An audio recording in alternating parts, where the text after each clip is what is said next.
WhatsApp added support for audio and video calls several years ago, but the feature was limited to its official apps. WhatsApp Web lacked calling support, forcing users to download the desktop app to use this key communication feature. Earlier this year, we reported that Meta was working on adding voice and video calling support to WhatsApp Web.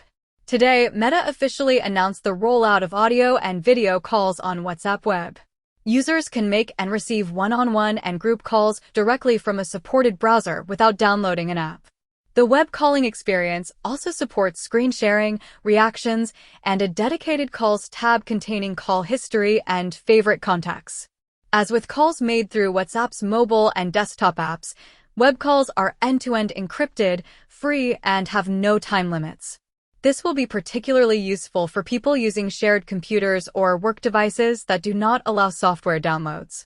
It is also a significant improvement for Linux users, since Meta does not offer an official WhatsApp desktop app.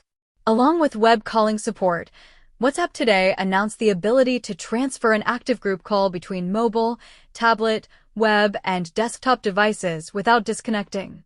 For example, users can start a call on their phone and move it to a computer when they need a larger screen. Like Microsoft Teams and other enterprise communication tools, WhatsApp call links are getting an optional waiting room. When the require approval to join setting is enabled, the call creator can decide when each participant is allowed to join the call. WhatsApp already supports HD video calls. However, the new Quick HD feature enables high-definition video during the first few seconds of a call. Finally, Meta has added background noise suppression to improve the audio calling experience, and this feature can be controlled through the in-call settings.